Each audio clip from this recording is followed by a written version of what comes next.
Welcome to the fascinating world of UX research.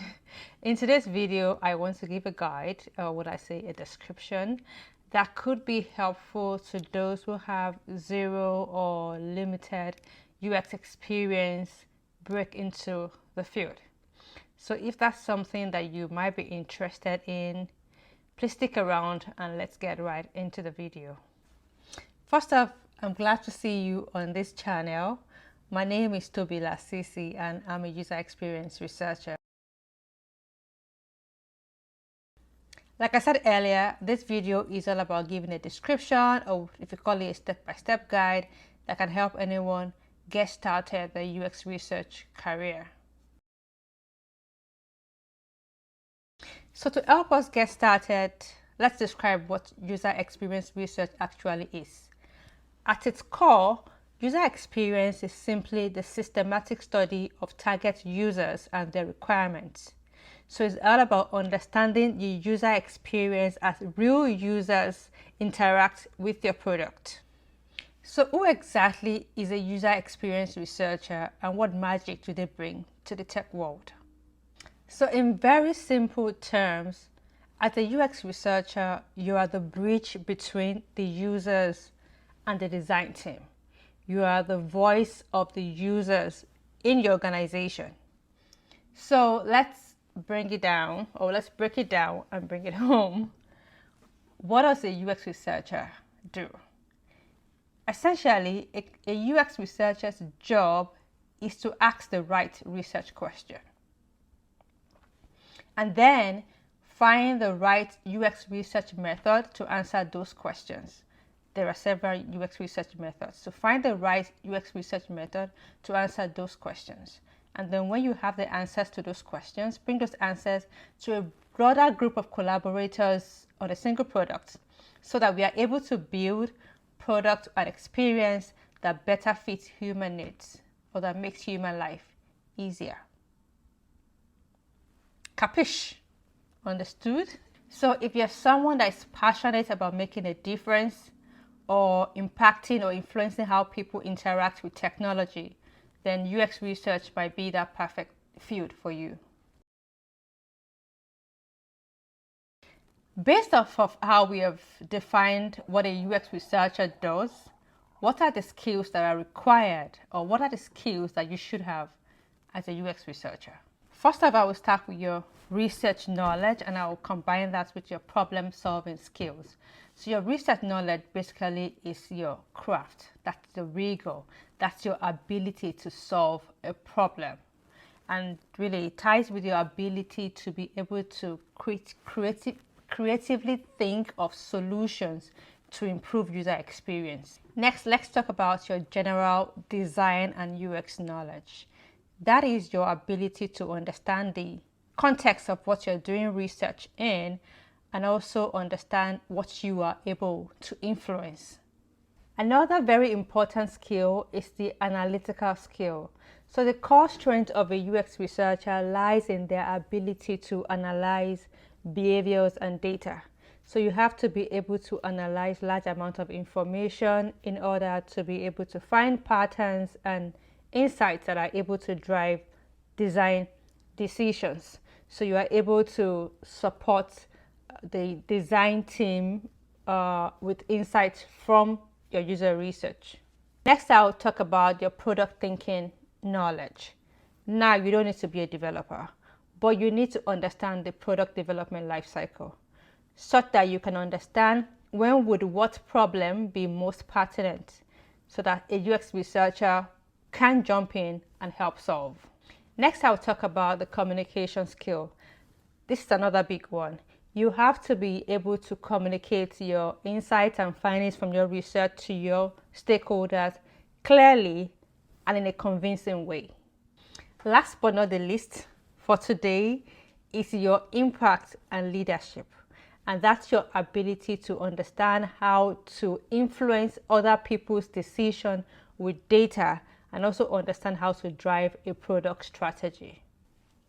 Now, beyond skills, there are some qualities that would significantly enhance your effectiveness as a UX researcher.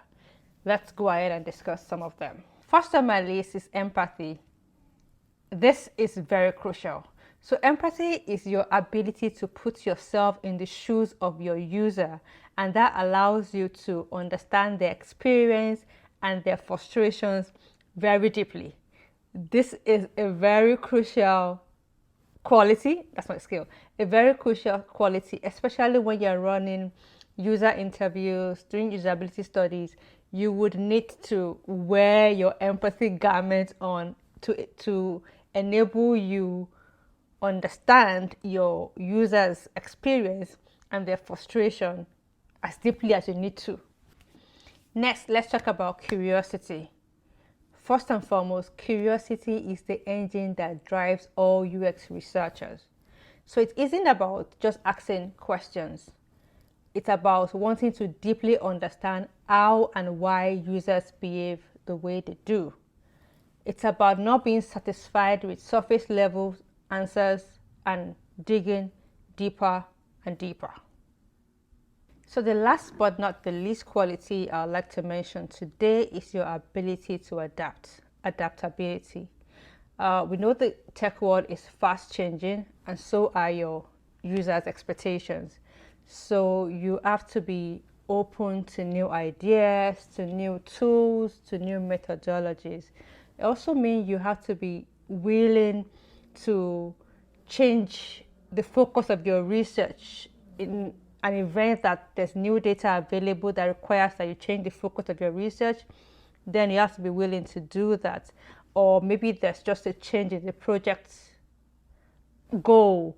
You also have to be willing to change your research focus when those things happen.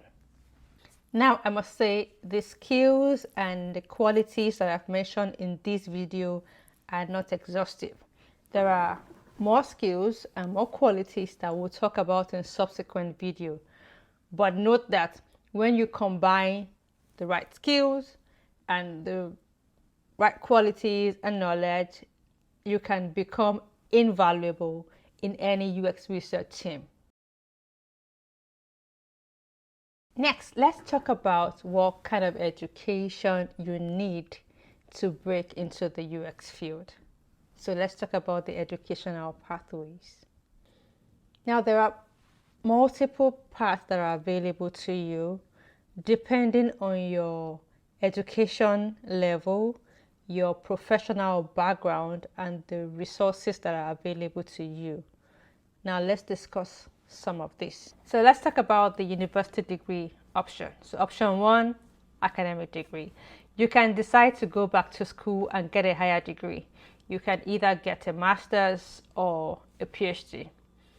While going back to school is the most time-consuming option, it's most likely your safest option.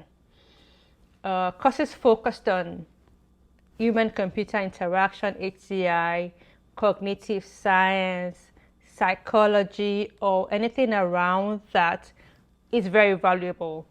Going back to school is helpful because apart from your regular classes, it exposes you to your professors and other professionals already in that field that can go ahead to become your mentors. So see, you probably have automatic mentors. It also opens you up to internship opportunities, especially since most internships nowadays are only open to full-time students. So yes, being in school affords you that opportunity. So yes, option one, go back to school. So if you aren't ready for a full-time study, you might consider boot camps and online studies. They are excellent alternatives. You can look into that, and they are usually they take shorter amounts of time. So that's something you might want to look into. Another option you might consider is the self-directed learning. So platforms like Coursera, LinkedIn, or even YouTube have resources that are available to you to study at your own pace. So that's another option you might want to consider. To gain practical experience, first, if you are in school, your class projects are very helpful. So you want to take them serious. Join hackathons, join design sprints. If you have an opportunity for internship or you want to take that very seriously, you could volunteer at small startups. One thing that you could also do is to act as or volunteer to be a participant in research studies. You could learn one or two things from the researcher who is on the other end. One thing you must know is that every experience counts and every experience builds towards your portfolio. Also, do not forget the power of networking. Connect with other UX researchers on LinkedIn, at conferences, go to conferences if you have that opportunity. Make sure that you are connecting or networking with other UX researchers when you have the opportunity to.